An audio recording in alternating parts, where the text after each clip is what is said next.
Ahí está.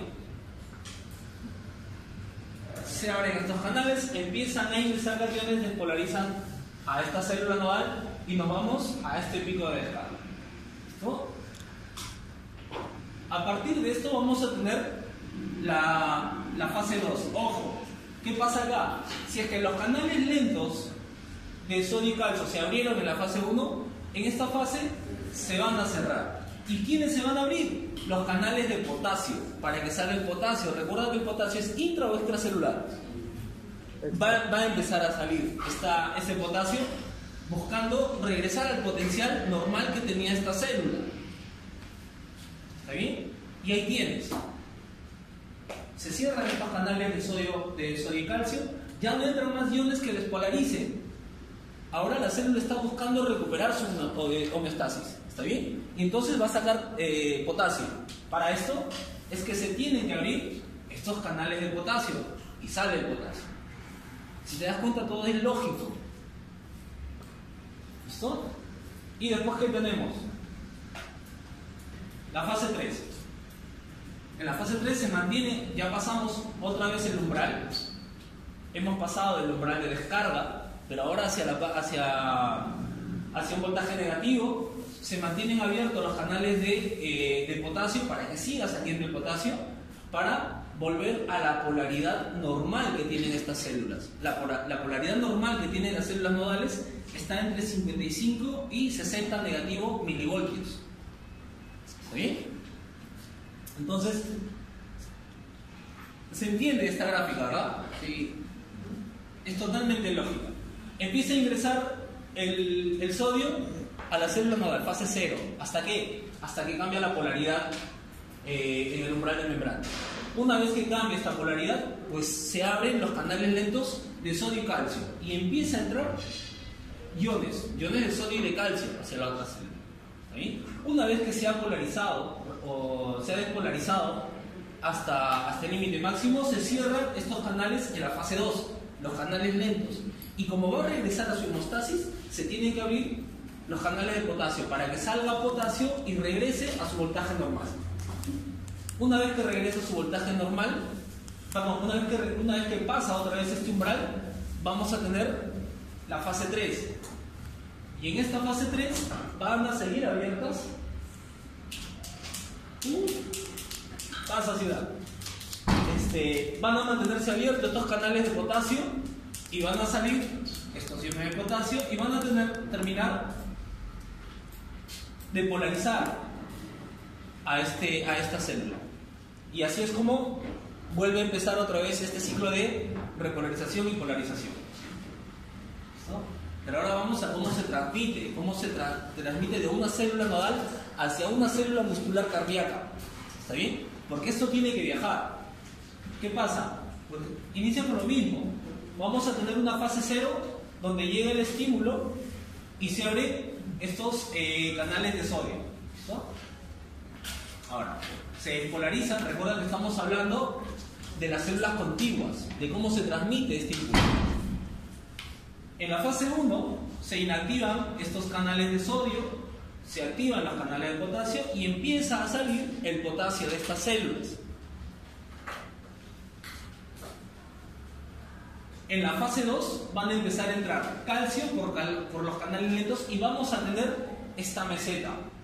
¿Listo? Vamos a tener esta meseta por esta entrada de calcio, por la entrada de calcio, pero por los canales lentos de sodio y potasio, de sodio y calcio.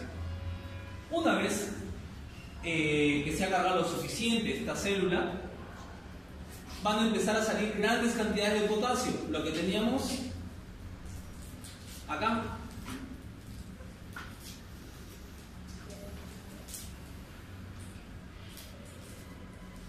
¿Listo? Y esto va a repolarizar a esta célula. ¿Listo? Y en la fase 4, ¿qué vamos a tener? Pues vamos a tener a este potencial otra vez en reposo. ¿Cuánto dura todo este ciclo? Aproximadamente 250 milisegundos. ¿Sí? ¿Qué te tienes que aprender de acá? Estas fases y sus características. que si lo piensas bien o lo analizas bien, ojo, acá se trata no de memorizar, sino de analizar la información. Es totalmente lógico con lo que se supone es el funcionamiento del corazón. Entonces, no te complica nada. Pero si no entiendes lo primero de cómo funciona el corazón, de cómo funciona el ciclo cardíaco, pues, y tratas de memorizártelo, ahí sí te vas a esforzar más. Trata de asociarlo, que no está tan difícil. Listo, esto ya es cómo funciona, esto ya es las dos curvas juntas. Hacemos esto porque si no nos va a ganar la hora.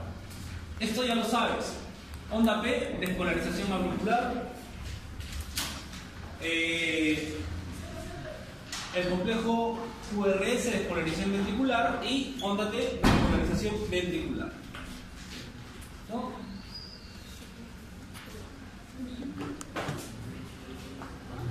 Vamos a la circulación.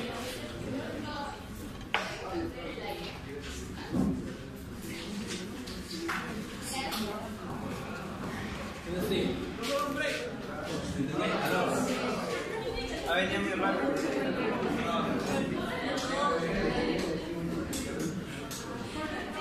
Ahí hay que mandar ahí. Para que se ventile ciudad. Ya, vamos acá. Vaso sanguíneo, ¿está fácil, sí o no? Sí. Como está fácil, creo que no te he puesto pregunta de eso. Sería ofenderte. ¿Por qué? Vamos a repasarlo por si se me ha pasado nada más. A ver. Tienes arterias, tienes venas y tienes capilares. ¿Listo? Principales diferencias entre estos tres tipos de tejido.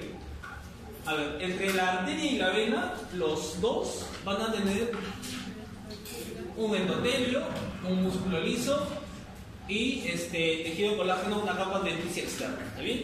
En la capa adventicia externa no hay mayor diferencia. ¿Dónde va a haber diferencia?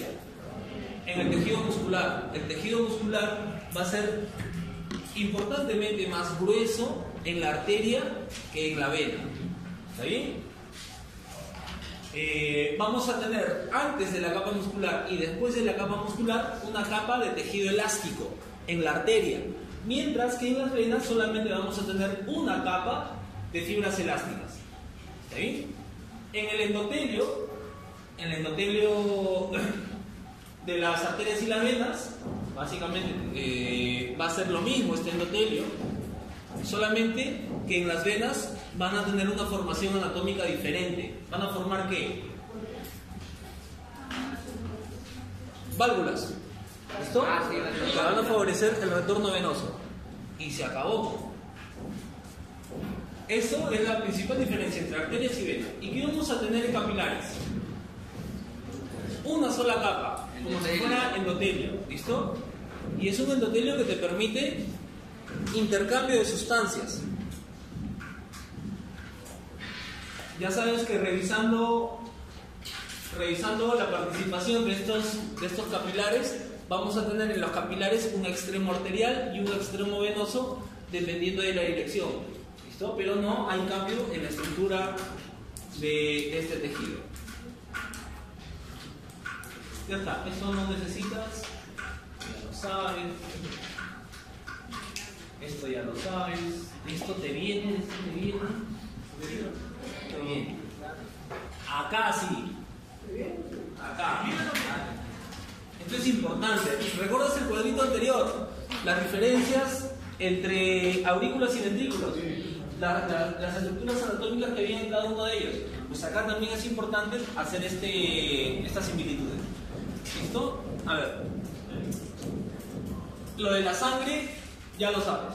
¿Está bien? Sabes que hay una diferencia acá que va a ser básicamente entre las arterias pulmonares y venas pulmonares. ¿Dónde terminan las arterias y dónde terminan las venas? ¿Cuál es el sentido de las arterias? Nacen en el corazón a partir de las válvulas. ¿Sí? ¿Y terminan dónde? En los tejidos, en capilares. Mientras que las venas se originan a partir del extremo venoso del capilar y terminan en el corazón. ¿Está bien? Eso ya lo sabes. La diferencia de presiones es obvia. ¿Listo? Esto, las dilataciones. ¿Qué es un aneurisma? Dilo fuerte, por favor, Henry. Un problema cerebral. ¿Qué es un aneurisma? Un coágulo de sangre. ¿Qué es un aneurisma? Un cierre. Una obstrucción. Chaco. Una dilatación en las arterias, señores. ¿Listo? Una dilatación en las arterias. Imagínate una manguera. ¿Listo? Una manguera que soporta mucha presión. Y esta manguera que soporta mucha presión, en sus capas se está debilitando. ¿Listo? ¿Y has visto esas bolsas de plástico que cuando le hundes el dedo se inflan un poquito y es más delgada esta capa? Y es el primer lado por donde se va a romper. Pues así pasa en las arterias. El aneurisma es una dilatación, un ensanchamiento de este vaso, causada por una debilidad de sus paredes. ¿Está bien? ¿Dónde se da? ¿Dónde se da? En las arterias. En las arterias. ¿De dónde? ¿Del cerebro nada más? De... Las más peligrosas son las del cerebro porque puede causar un derrame. Muchas gracias, Echeverría, le has quitado toda la emoción a la investigación. Pero Echeverría tiene razón, ¿está bien? El aneurisma puede presentarse en cualquier arteria corporal, en cualquier arteria. ¿Listo? Sí, obviamente las que complican más por sus consecuencias inmediatas son los aneurismas a nivel del cerebro. ¿Listo? Pero en cualquier arteria puede haber un aneurisma. ¿Listo? No te vayas a confundir y creer que solamente aparecen en la cabeza. Te puedes confundir, lee bien la pregunta. Mientras que la dilatación de las venas las vamos a denominar varices. ¿Sí? Si viene, no, ya está dentro. Si viene y hacemos que no hemos escuchado. No, fuera por Jason, fuera por Ernesto también, pero profe, voy a borrar eso. No denuncias con eso, James. ¿Listo? ¿Está bien? Ya está. Ojo, no te vayas a olvidar, no te vayas a confundir, no solo para tu examen, sino para toda tu vida. ¿Listo? La arteria aorta, ¿qué te voy a decir de la arteria aorta? Ya sabes. ¿Tiene cuántos segmentos? 3 segmentos. El primero, el ascendente. El segundo, el callado. El tercero, el descendente. ¿Hasta dónde va el descendente? ¿Hasta dónde? Ya, pero ¿dónde es esa bifurcación? ¿A qué altura? Un poco más abajo. No, el diafragma está muy arriba. Mira, la arteria aorta llega hasta el abdomen, pasa el ombligo, entre unos 3, 4, 5 centímetros. ¿Sabes dónde termina? Cógete tus crestas ilíacas, identifícalas, traza una línea, ya depende de qué tanta barriguita tienes tú. ¿No? Y ahí ingresa hacia la pelvis. En el ingreso hacia la pelvis, esta arteria aorta abdominal se va a dividir en 2. ¿Cómo se llaman estas arterias? Morfo 1, si no me contestas ni te aparezcas en el examen porque no te lo tomo. Ilíacas. ¿Listo? Las dos ilíacas comunes, ilíaca común derecha y ilíaca común izquierda. Ahí termina la aorta. ¿Está bien? Ahí está. Está preocupando. Arterias coronarias. Uy. ¿De dónde salen las arterias coronarias? De la arteria aorta, qué fácil, pero el primer segmento pues. Listo. ¿Alguna otra arteria que salga de la aorta ascendente? La única. ¿Listo? ¿Ahí? Ahí en cuenta. Hasta pasamos esto, la arteria pulmonar, ya sabes, la arteria pulmonar, venas cavas, ya sabes, venas cavas. Venas pulmonares. Sí, pero no necesitas que te digan mucho. Venas pulmonares, ¿qué pasa con las venas pulmonares? Circulación.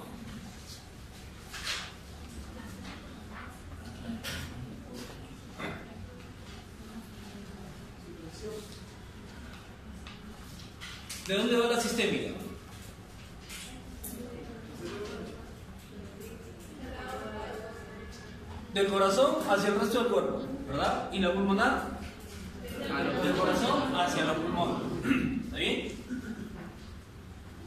¿Qué es importante que sepas? Función de la circulación mayor. Función de la circulación menor. De la mayor. ¿Ya? ¿Y la menor?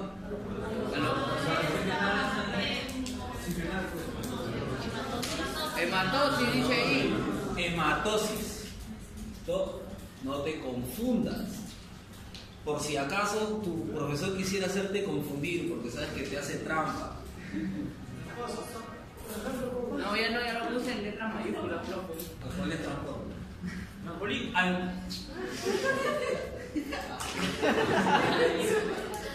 Lo que pasa es que llegó a las 10, ¿cómo lo sabes? Ya está. Circulación mayor, sinónimo. Sistémica. Circulación menor, sinónimo pulmonar. Está bravo, ya no sé por qué te hago rotar. Gasto cardíaco. Gasto cardíaco. Dime la fórmula, por favor.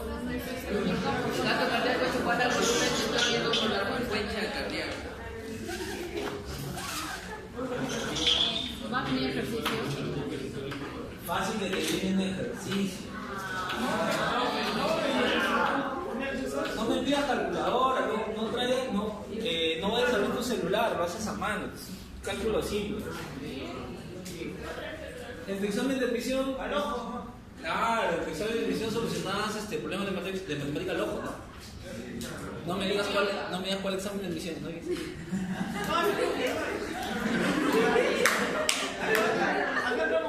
Eso explica muchas cosas.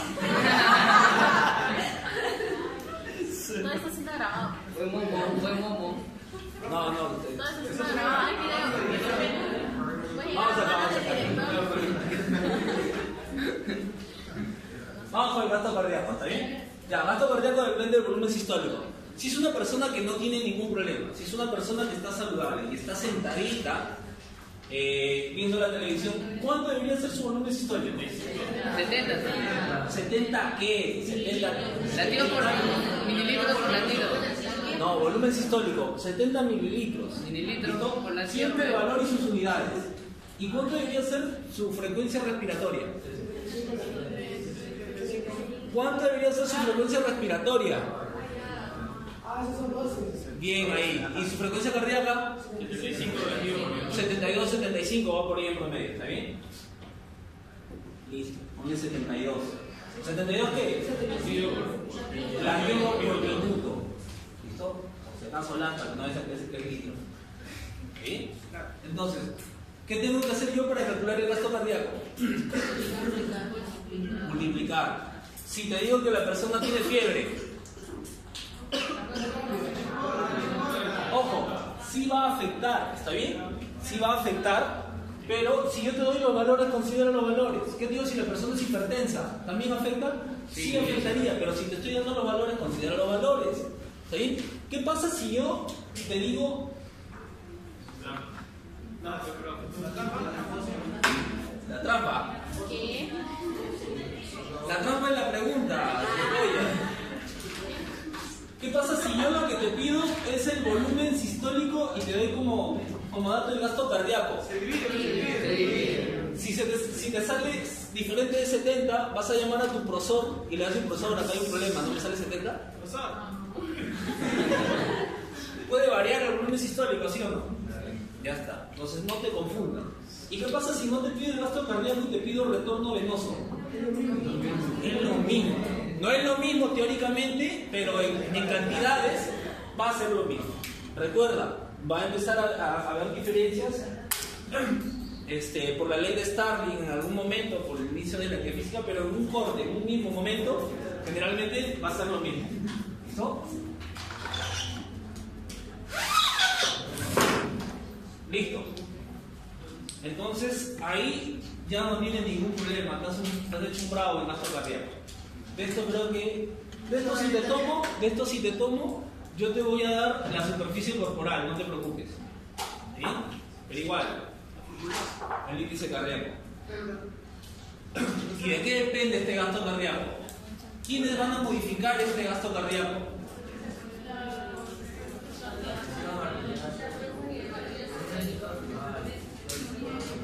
Frecuencia cardíaca y volumen sistólico, de esto depende, ¿verdad?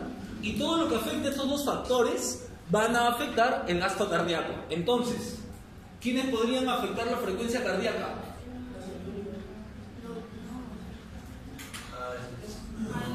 La actividad del nodo sinusal. ¿Está bien? Y recuerda que la actividad del nodo sinusal va a estar bajo regulación simpática. ¿Listo? Simpática y parasimpática. Va a estar por regulación autónoma. ¿Está bien? Entonces, vamos a tener regulación a partir del sistema nervioso simpático y parasimpático. ¿Listo?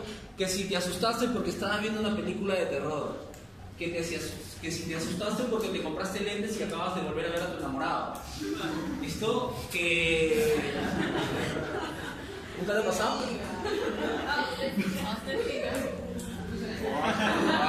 apuesto a que tú has tenido un momento en que tu novio o tu novia te queda mirando fijamente por largo rato. No, Ve los errores, dice. ¿Ve tus errores? Ve los errores. No creo que vea tus errores. Estaba pensando, ¿cómo terminé con este tipo? Qué cruel. Ya está, seguimos. Ya está. ¿Cuál?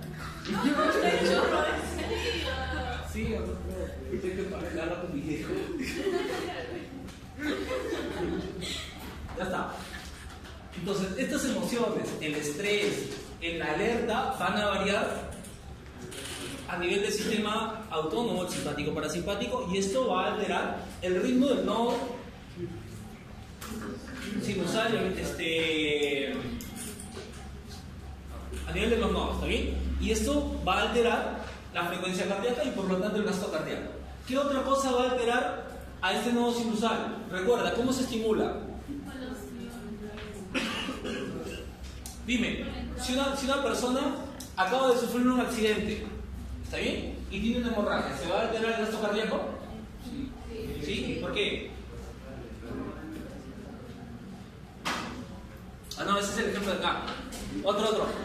Si una persona agarró y comió tu hamburguesa de fuera, ¿cómo se llama? Big Mama. Ese. ¿Sí? Le rompe la cara. Harta mayonesa, harta tarta. Y al día siguiente, el sábado o el domingo, estás en tu casa con tu comercio sentado en tu trono y leyendo todo, hasta los anuncios clasificados porque no te puedes mover. Estás que te vas en diarrea. Una bicicleta. Listo. ¿Se afectará tu gasto cardíaco? ¿Por qué?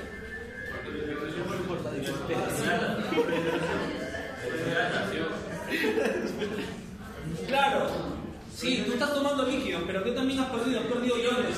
Y recuerda que el sodio es importantísimo para excitar a esta célula nodal. Electrolitos. Listo, hormonas. ¿Listo? Las hormonas también pueden alterar la actividad del nodo sinoauricular y la frecuencia cardíaca, por lo tanto. ¿Listo? Ahora, el volumen sistólico. Una persona se ha accidentado, tiene hemorragias. Va a alterar este volumen sistólico. ¿Está bien? Una persona que tiene fiebre. Depende, pues, ¿no? Depende de cuánto está sudando y si se está rehidratando o no. Esto es muy relativo. Directamente no lo va a afectar. ¿Sí? Fiebre. ¿Listo? Entonces, tienes que pensar muy bien qué condiciones que varían a las finales. Estos factores podrían terminar generando modificaciones en el gasto cardíaco. Listo. Esto es simplemente ya has visto ya lo que te mencionó tu compañero en la exposición. Sí, todos han visto, ¿no? Que no. Si te lo han expuesto tus compañeros, ¿qué hacían mientras ellos se ponían? Algunos nos votó, qué mal hablada tiene Ciudad. Edita eso de la grabación, por favor. Yo no voto a los estudiantes, Ciudad, jamás. Espera. Nunca, se pueden quedar todo el tiempo que gusten, mientras el aula está disponible. Escúchame. Cuando estábamos hablando de un deportista y por el estímulo de que necesita oxigenar más los tejidos, principalmente los músculos, como respuesta a la adaptación al ejercicio hay una hipertrofia cardíaca, estamos hablando de que el espacio del ventrículo crece, pero que también crece el músculo cardíaco. Todo es proporcional, ¿está bien? En cambio, cuando una persona tiene problemas de hipertensión, por ejemplo, va a crecer el espacio, la cavidad, pero no necesariamente va a crecer el músculo, ¿está bien? Y esto va a ser una hipertrofia diferente. ¿Y dónde se va a observar esto? Principalmente... ¿Qué pasa? Buen break. ¿Dónde se va a observar?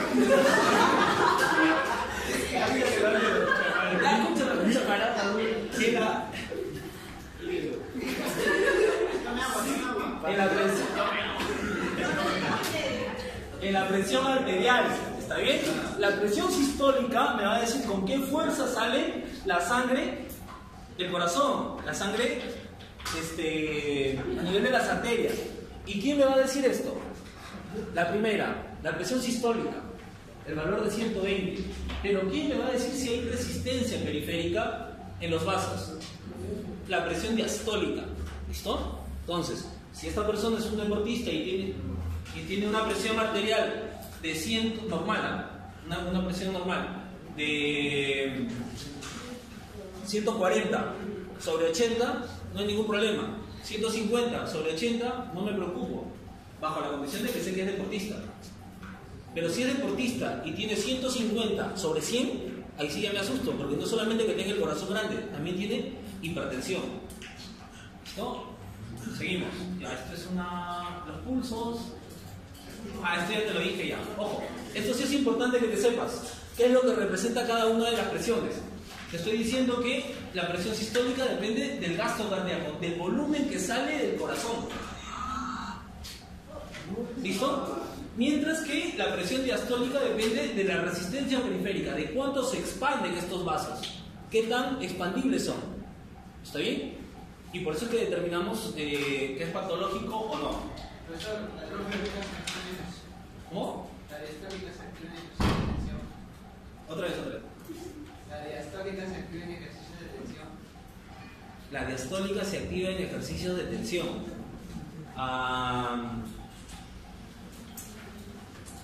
De hecho, las personas que son hipertensas tendrían que tener cuidado con este tipo de ejercicios, con ejercicios de carga de tensión. ¿Por qué? Porque sí se eleva. ¿Está bien? Pero, por ejemplo, piensa que tienes a una persona hipertensa. ¿Está bien? Una persona que es hipertensa y que por lo tanto podría tener algún tipo de dilatación a nivel arterial. Imagínate que tiene un aneurisma a nivel de la aorta. ¿Está bien? Y estas personas que se dedican a entrenamientos de carga alta, cada vez están incrementando más el peso. Cuando tú incrementas este peso, sí llevas incremento sobre la presión diastólica. ¿Qué puede pasar? Puede pasar que por este esfuerzo, al incrementarse las dos presiones, se incrementa la presión a nivel de las arterias y si ya tiene un aneurisma termine por romperse. De hecho, hay un caso de un fisicoculturista de la década de los 70-80 que ha sufrido este accidente y ahorita tiene parálisis de los miembros inferiores por una hemorragia a nivel de la aorta que no fue corregida a tiempo o que no fue detenida a tiempo. ¿Qué es lo que se recomienda a las personas hipertensas? No hacer entrenamiento con cargas, hacer entrenamientos con el peso propio para no generar este incremento en la presión diastólica. ¿Cuál? La capacidad de extenderse de los vasos. O sea, nosotros potenciales no estamos hablando necesariamente del llenado, del vaciado de las aurículas y el llenado de los ventrículos. O sea, el llenado de los ventrículos es la expansión del vaso. No, tiene que ver básicamente con la sincronización de estos eventos. Una es sistólica. La diástole en el resto del cuerpo. No. Le llamamos sistólica porque a partir de esta sístole va a salir un volumen sistólico. Un volumen, claro, el volumen sistólico, es de los ventrículos. ¿Está bien? Si hay más o menos, dependiendo si hay más o menos, me va a decir la capacidad, me va a hablar de la capacidad del corazón para incrementar este volumen. Si es que tengo una hipertensión a nivel sistólico, me va a decir que esta cavidad o está disminuida o está agrandada, recuerda la ley de Frank-Starling, y va a incrementar este flujo. Sí, pero no me habla de que alguna estructura en la diástole o por el tiempo de la diástole corresponda a esto. Cuando hablamos de diastólica, estamos hablando de que no hay contracción de la aurícula, ¿sí? Que en este momento el corazón va a estar en diástole y que la sangre que está recorriendo, la presión, va a ser definida por cuánto se puede expandir o no. No, el ventrículo no, los vasos sanguíneos. ¿Cuándo hay resistencia periférica? Cuando este vaso, por ejemplo, es una arteria que ha estado formando placas de ateromas en toda la superficie. ¿Listo? O que, por ejemplo, ha estado ocasionándose daño en el endotelio. Como hay daño en el endotelio, hay cicatrización de este endotelio y por lo tanto pierde su capacidad de expandirse. Y entonces, de la sangre que está saliendo del corazón, ya no se expande y esta cantidad de volumen pasa solamente por esta luz, cuando debería expandirse. Eso incrementa la presión. Dilatación de los vasos, estamos hablando, cuando no se puede dilatar estos vasos, hablamos de resistencia periférica. Profe, ¿va a venir eso de la ley de Frank-Starling? Fácil, que te viene la ley de Frank-Starling. Pero es facilito. Facilísimo, ahora que él entiende es fácil, ¿sí o no? Esto, mecanismos nerviosos para el control de la presión arterial. Dime, acá vamos fácil, ¿cómo se regula la presión arterial?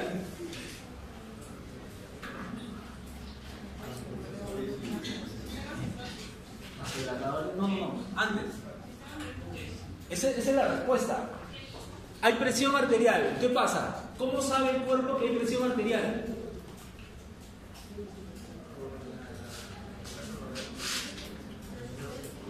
¿Cómo se entera el cuerpo que hay presión arterial? ¿Tú lo tienes? Saúl, no me vas a perderte la fe. Recuerda que tenemos varoreceptores y quimiorreceptores. ¿Listo? Estos van. Observa acá. Ya. Así es sencillo. Tenemos varoreceptores y quimiorreceptores. Principalmente ¿dónde? A nivel del callado aórtico y en el seno carotídeo, donde se van a ir las dos carótidas. ¿Está bien? Son estructuras, unas dentro del tejido, células especializadas que perciben la presión que está pasando ahí, los varoreceptores. Que si se incrementa mucho la presión, informa al cerebro y dice, empecemos a regular esta presión. ¿Y a través de quién lo van a regular? A través de vasodilatadores o vasoconstrictores. ¿Está bien? Hay quimiorreceptores. Los quimiorreceptores van a detectar la cantidad de oxígeno, la cantidad de CO2, el pH, listo que tenga, y dependiendo de esto van a regular también a través de vasoconstrictores o vasodilatadores. Algo que tengas que saber acá.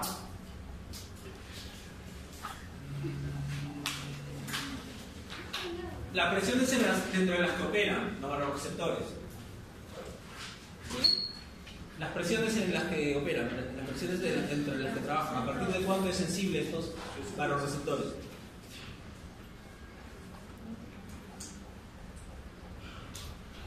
Ojo, los vasoreceptores, cuando tú cambias una postura, estás echado, te paras súbitamente, hay cambios de presión en diferentes arterias, principalmente en la arteria aorta. Esto también es testeado por estos vasoreceptores para identificar y mencionar que no hay, o informar que no hay ningún problema. ¿Sí? Regula esta presión por cambios de postura también. ¿Qué más tienes que saber? Los vasoreceptores. Y ya está. Y recordar, ¿esto te lo tienes que saber? Claro que te lo tienes que saber. ¿Listo? Recuerda, de este curso vas a pasar después a farmacología. Y para entender cómo es que estos fármacos trabajan, tienes que entender cómo funciona el organismo, ¿sí? Pero cuáles son estos mecanismos de regulación. Porque si tienes la presión alta, algo con estas sustancias vamos a hacer. O vamos a detener al receptor, o vamos a inhibir alguna enzima. ¿Listo? Algo tenemos que hacer con estas sustancias y en eso se va a basar la farmacología. O sea, sí te lo tienes que aprender y sí, de seguro que sí te viene en el examen una pregunta sobre esto. ¿Listo? Pulso arterial, no te quiero distraer, dilatar más con eso. Vamos con la sangre. La sangre está sensible.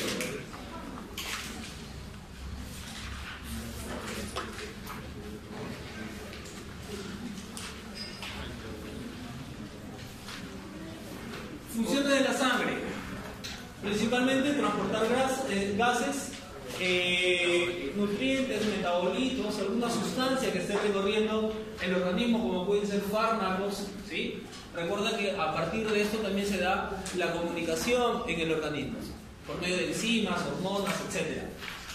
Estas hormonas, enzimas, pueden regular hormonalmente algunas funciones y también te va a permitir regular la temperatura a partir de una vasodilatación o una vasoconstricción, principalmente a nivel de la piel. ¿Está bien? Recuerda que la termorregulación se da a nivel de la piel, principalmente por vasodilatación o vasoconstricción. Protección, pues a partir de la hemostasia.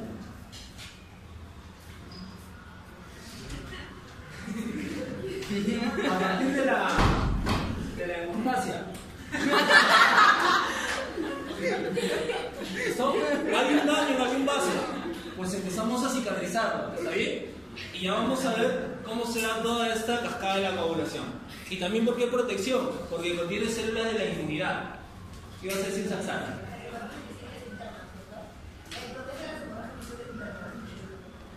No, protege hemorragias internas y externas, las que puedan tener en contacto con el ambiente o no. Homeostasis, mantener el equilibrio interno del órgano. ¿Listo? Esto ya para que te lo mencione, esto ya te lo sabes. Un centrifugado. ¿Listo?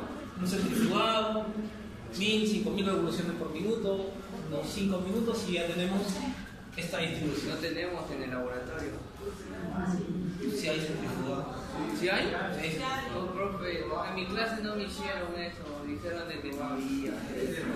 Me han engañado. No, sí hay, pero no lo saca, está dentro del laboratorio donde está donde traen los reactivos, los materiales. Yo quería ver eso.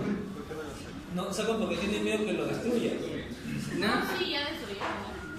Fácil que lo hayan destruido tus compañeros del ciclo anterior, de la clase anterior.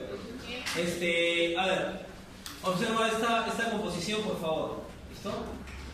Tienes que el 45% son células. ¿Listo? Donde de toda esta distribución, un poco menos del 1% van a ser células de qué tipo de tejido. Leucocitos, leucocitarios. ¿Listo? El resto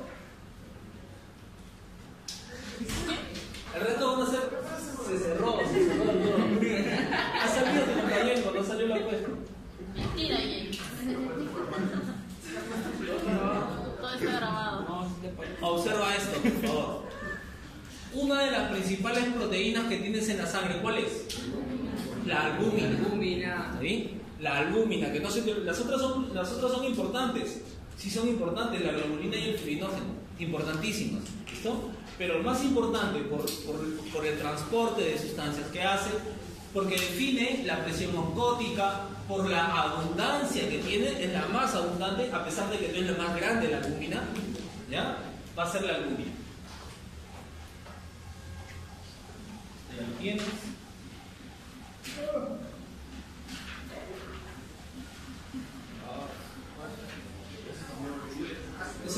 Eso te lo tienes que leer. Ajá. Las células sanguíneas, ¿cuál no? ¿Quién dijo no? ¿Va a venir eso? Sí, de hecho todo. Oye, pero tienes que saber. Una pregunta. Una pregunta, claro. Una pregunta de esto. Yo te digo, ¿qué hacen los eritrocitos? Listo. Dime una característica de los glóbulos rojos. Anucleados. Cóncavos. Tiempo de vida. 120 días. ¿Por qué no es el problema? Los leucocitos. ¿Cómo los clasificamos a los leucocitos? Agranulados y Granulado. ¿Listo? ¿Los neutrófilos qué son? ¿Son granulados o agranulados? ¿Qué hacen los neutrófilos?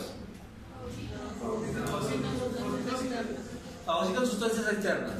¿Los eosinófilos qué hacen? Principalmente parásitos. ¿Los basófilos? Secretan mediante... Ojo, los eosinófilos tienen una respuesta similar a los basófilos, ¿está bien? Pero orientada a matar parásitos, mientras que los basófilos secretan mediadores químicos de inflamación. ¿Listo? Y sobre reacciones alérgicas. ¿Sí? Los monocitos. ¿Qué hacen los monocitos? Una vez activados así como macrófagos, fagocitan. Acá está. ¿Listo? Los linfocitos, ¿qué hacen? Van a tener diferentes tipos de respuesta dependiendo de qué tipo de linfocitos son. Si son linfocitos B, ¿qué van a hacer? Anticuerpos. Si son linfocitos T. Y si son linfocitos... No, pero ya no te viene, acá no dicen linfocitos ya, no tenemos ahí. Las plaquetas, ¿qué hacen? Ah, ya ves. ¿Por qué te quejas? Ya, esto no creo que te complique, ¿verdad? Facilísimo. ¿No? Más de lo mismo. Ajá. ¿Dónde se da la eritropoiesis? ¿Dónde? En la médula ósea. ¿Quién envía la señal de que se empiecen a fabricar más glóbulos rojos? La EPO. ¿Qué es EPO? Eritropoyetina. ¿Está bien? ¿Y qué necesito yo para fabricar glóbulos rojos? Hierro. ¿Para qué hierro? Para la hemoglobina, sí. Para la hemoglobina. ¿Dónde va este hierro? ¿Dónde se va a ubicar? En la globina. En el grupo E. ¿Listo? ¿Cuántos grupos hemos tienen hemoglobina? 4. Listo. ¿Qué más voy a necesitar para hacer glóbulos rojos?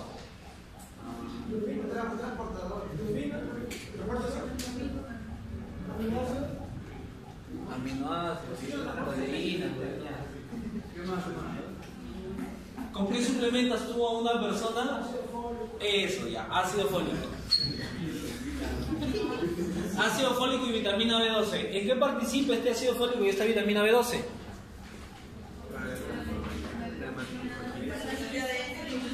La síntesis de ADN. ¿La síntesis de ADN es específica para la formación de glóbulos rojos?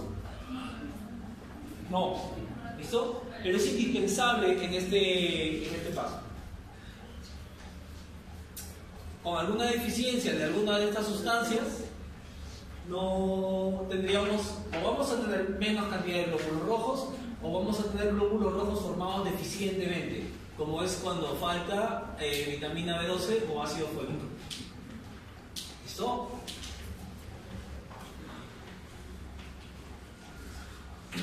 Ya. ¿Te vienen esquemas? Sí, esquemas. Es mejor correo. No recuerdo qué esquema te viene. Recuerda que tienes. No todos los exámenes tienen el mismo esquema, así que. Vamos por acá. ¿Qué le pasa? Tienes una EPO. ¿Listo? Ya sabes lo que es EPO, ¿verdad? ¿Qué es James? El programa con nada funciona. Hecho EPO. Así se ha ganado su nota. EPO. ¿Listo? Entonces, hay una persona que está comiendo, ¿listo? No está oxigenando bien. Esta pobre oxigenación va a generar una respuesta a nivel renal. ¿Qué va a pasar?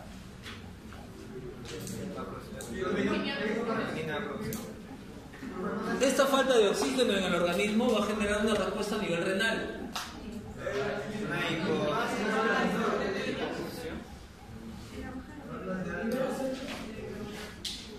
Todavía no llegamos a esa parte. No, hay hipoxia. Y si hay hipoxia, estamos hablando de la respuesta de la sangre nada más, ¿sabes? Porque por falta de este oxígeno va a generarse toda una serie de respuestas bioquímicas que ya las vas entendiendo y eso me alegra. ¿Listo? Pues se va a generar la secreción de EPO. ¿Listo? Este EPO, ¿hacia dónde se va a dirigir? No, del riñón, acá se genera hacia la médula ósea roja. ¿Está bien? Mientras eso pasa, tú vas ingiriendo alimentos que tienen hierro. ¿Listo?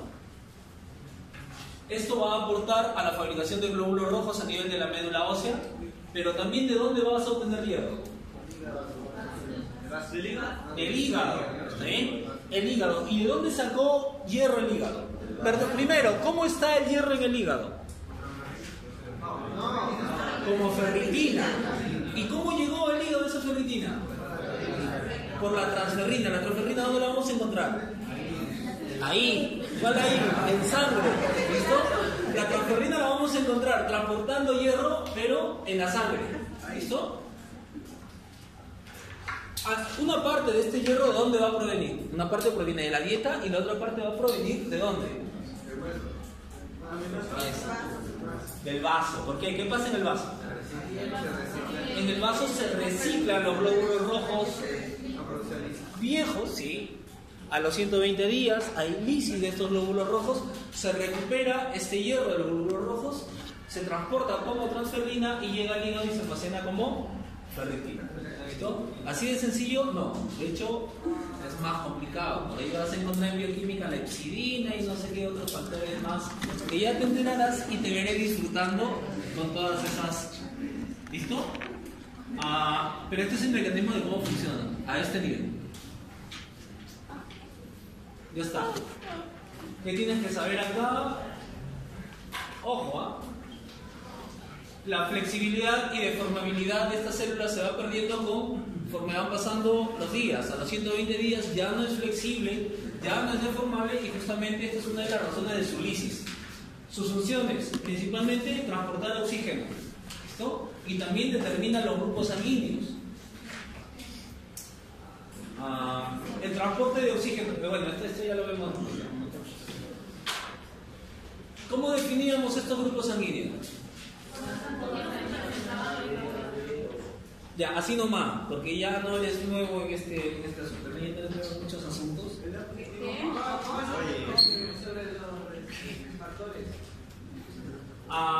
¿Quién es el donador universal? El receptor universal. ¿Qué pasa si una persona con antígeno B le dona sangre a una persona con antígeno AB? ¿Qué pasa si una persona con antígeno AB le dona a una persona de B? ¿Cómo se llama ese rechazo?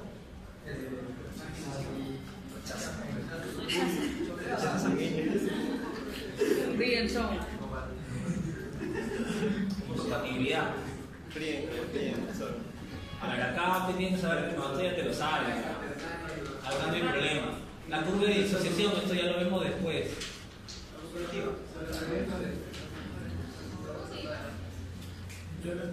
Acá.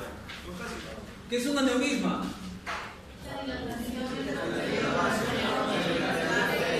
¿Qué es una varice? ¿Qué es un coágulo? Es la obstrucción, es la formación de una costra. ¿Listo? Del tapón plaquetario si quieres, pero eso es un coágulo. ¿Qué es un trombo? La deformación igual un coágulo.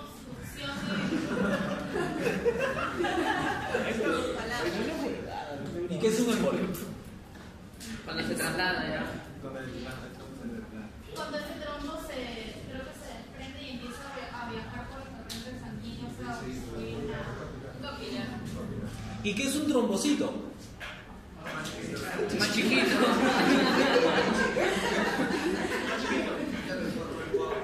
¿Quién entonces sería? ¿Sería la chapa de quién?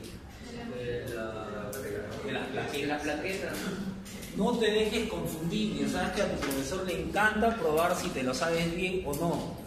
¿Sí? Probar tu nivel de conocimiento. Completo, pues, profe.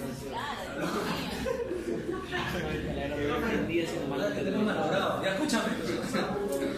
Ojo, el trombo, sí, el trombo es podría ser un coágulo, pero un coágulo que no se ha formado donde debería formarse. ¿Está bien?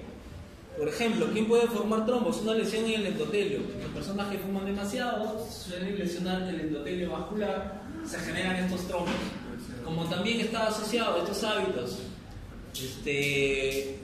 a la presión arterial, la presión se puede incrementar y desprender una parte de estos trombos. ¿Listo? Y esta parte pequeña empieza a viajar, pero justamente va a impactar hacia otros órganos, probablemente termine obstruyendo alguna arteriola. ¿Listo? Y esto es lo que llamamos émbolo. Y cuando hablamos de un trombocito, es una célula normal, la plaqueta, que participa en la formación del trombo o del coágulo. ¿Listo? No te confundas, coágulo, trombo, émbolo, trombocito, aneurisma, varices. Son términos que tienes que tener bien claros. ¿Listo? Y ahora vamos a la cascada de la coagulación. Ya esto tú lo sabes. Vas a empezar a cantar. La hemostasia primaria. Cuando hablamos de hemostasia primaria, ¿de qué estamos hablando? Ya, pero ¿cómo empieza esto? Hay una lesión en el endotelio. ¿Ahora qué pasa? Si lo entienden todo, ¿verdad? Se contrae este vaso para evitar inmediatamente o para disminuir el flujo sanguíneo. ¿Listo? Después, ¿qué vamos a tener? ¿Y esto por qué se va a dar? Sí, pero ¿cómo empieza a formarse este agregado plaquetario? Hay un factor importantísimo.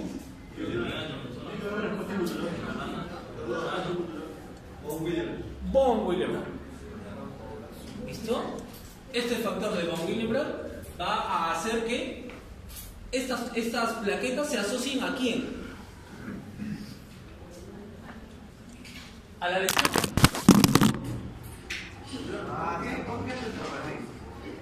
Von Willebrand. Y vamos a tener otros factores que van a hacer que plaquetas y plaquetas se vayan asociando. ¿Está bien? Esto es cuando se han activado estas plaquetas. Para la activación de estas plaquetas, las plaquetas liberan sustancias que tienen en su interior. ¿Cómo se llaman? ADP, tromboxano A, ¿sí? Serotonina. Ahí le vas echando, ¿no? Esa es la parte, por eso es que tienes algunos PDFs en tus sesiones. No huele. ¿Qué lo imprimes y te abanicas? Pues hace calor.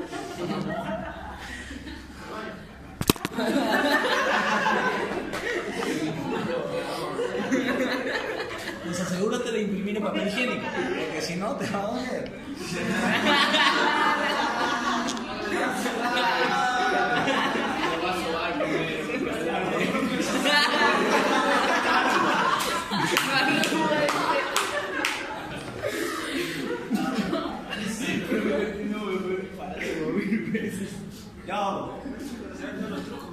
Una vez que tenemos este tapón formado, vamos a tener.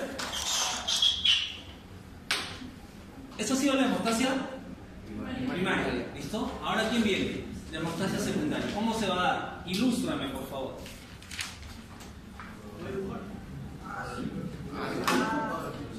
¿Ah? Genial, intervienen varios factores para la formación del coágulo. Listo. Siguiente. Ya, ¿qué factores? Vamos a tener dos vías, ¿verdad? Vamos a tenerla en la vía intrínseca. ¿Quiénes participan? Factor 8, 9. Dame dos factores que sumen 10. Recuerda que el factor 3 es el factor tisular. ¿Listo? Es decir, a partir del daño del tejido, el tejido dañado, se va a liberar este factor 3. ¿Cuánto te falta para llegar al factor 10? 7. No, nosotros. No recuerdo el número exactamente. Más fácil es por número. Factor 3. ¿Listo? ¿A quién se va a unir? Al 7. Al factor 7. ¿Listo? ¿Esto qué me va a dar? Va a activar el factor 10. ¿Listo? al factor 10. ¿Y este factor 10 qué va a hacer? Con el factor 5. ¿Acá qué tenemos? Trombina, creo. ¿Cuál es el resultado que necesitamos? El resultado final que necesitamos, ¿qué es? Trombina. Trombina. ¿Cuál? ¿Necesitamos trombina o fibrina? Fibrina. Entonces necesitamos fibrina. ¿Listo? ¿Qué tenemos? No tenemos fibrina, ¿qué tenemos? Fibrinógeno. ¿No? Fibrinógeno. No, pues para obtener no.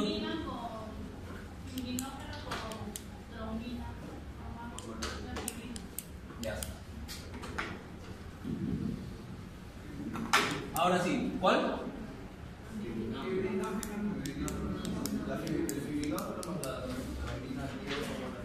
Entonces, ¿cuál es el problema? Que no hay trombina, bebé.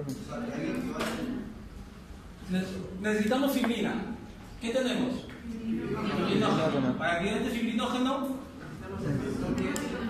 trombina. ¿Qué tenemos? Y acá fibrinógeno. Ajá. Trombina. No te confundas, ¿ah? Ya está. Dime, ¿este factor 10 es suficiente para pasar por trombina a trombina? Es muy poco.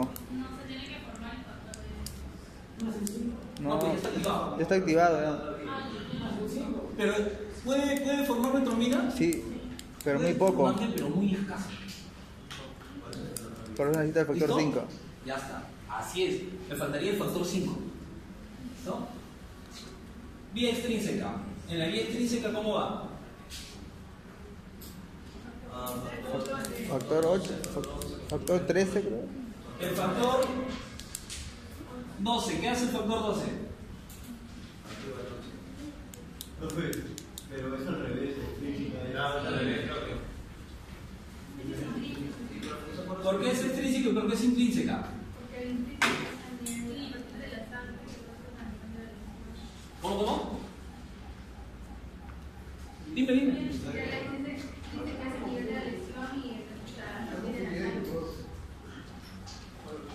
Recuerda que no tienes que confundir.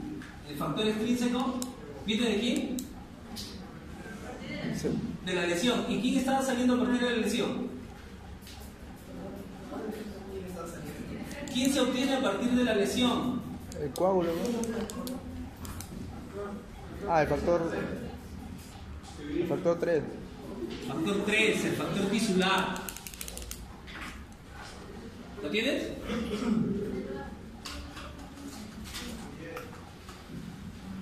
¿Qué hace, profe? ¿Qué hace,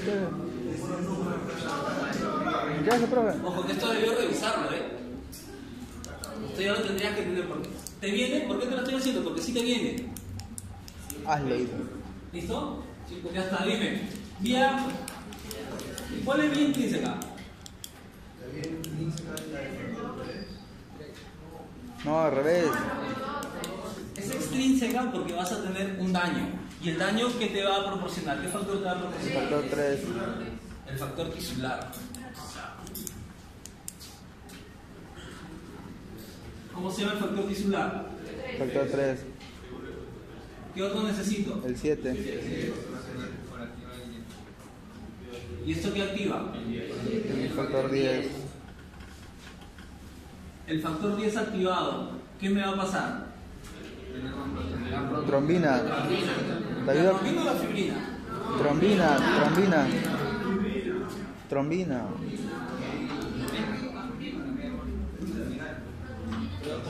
Una vez que tienes trombina pasas el resto. Pero poco, profe, pero poco. Poco. ¿Listo? La otra vía. La intrínseca. ¿Quién ha renegado? Saúl, ¿no? Mapear ese factor. Factor ¿Qué 2. factor es? 12. ¿Por qué no 13? Si son 13 factores. Más adelante. Ya, ¿qué hace este factor 12? ¿A quién? Y este activa el Y este activa El factor al 9. factor 9. ¿Cómo? El 9 activa el 8.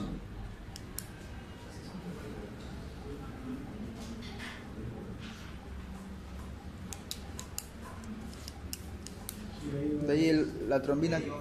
Tienes que recordar que esto, si bien es cierto que activa el factor 10, también tiene afinidad por este factor 9. Ajá. ¿Listo? Y es este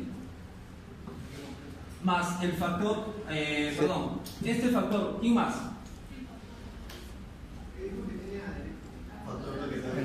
El 9 y el. ¿Factor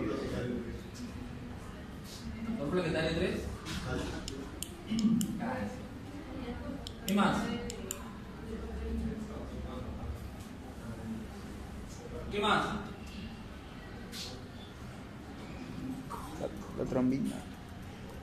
¿Te falta un factor?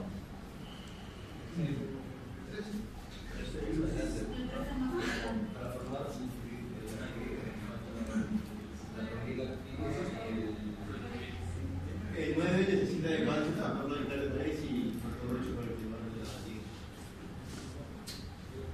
¿El 9 necesita quién? Calcio.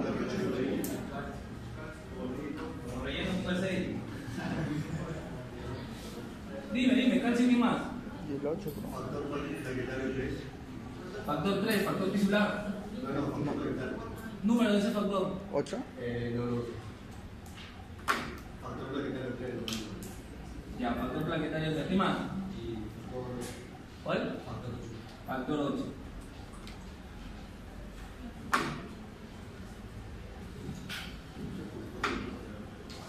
A este 9. ¿Quién más? ¿Quién más? El 8. Ahora, ¿este factor 8 tiene que estar activado? Sí. Una vez que este factor 9 está activado, ¿te va a activar el 10?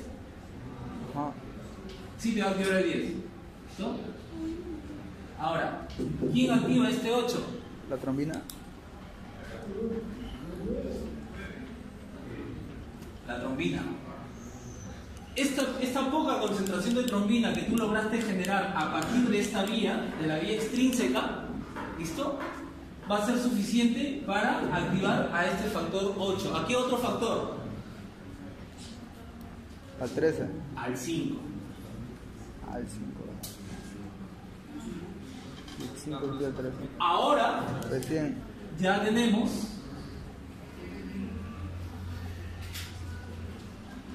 a todo este complejo que me va a permitir activar con mayor velocidad el caso de protrombina a trombina, que no es suficiente activando solamente una vía. ¿Está bien? Por favor, hay cosas sencillas, como porque es extrínseco, hay cosas sencillas como quiénes forman este factor extrínseco. ¿Listo? ¿Y cómo va el recorrido de esta vía? ¿Te la tienes que saber? Sí. ¿Tienes que saber de la cascada de coagulación? Sí. Porque mucho de lo que vas a ver en farmacología tiene que ver con esta cascada. ¿Está bien? Ojo, ¿te viene preguntas sobre esto? Sí te viene. 5. ¿Listo? Bien, ¿no? Son 30 preguntas, 0.75 puntos. ¿Dónde interviene el factor 13? A la producción de fibrina. A la producción de fibrina. Y después de que se ha formado el coágulo, ya está bien formado, ¿qué tiene que haber ahora? Lisis.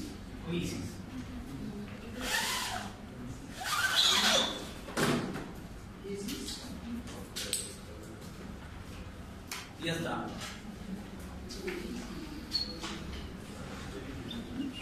Otra cosa. Esto, por favor. Observa. Esto. La mayoría de estos factores se van a sintetizar a nivel del hígado. ¿Está bien? ¿Por qué lo tienes que tener en cuenta? Te puede venir algún caso clínico que te diga persona con problemas hepáticos, y recuerda que el fármaco que tú le des puede estar complicando la coagulación. Si una persona tiene problemas hepáticos, puede tener problemas al momento de sintetizar estos factores. Si tiene problemas a sintetizar estos factores, va a tener problemas de coagulación. Imagínate que una persona le están inyectando, le están poniendo vía, ya sea para nutrirlo, para hacerle algún fármaco y tiene este tipo de problemas.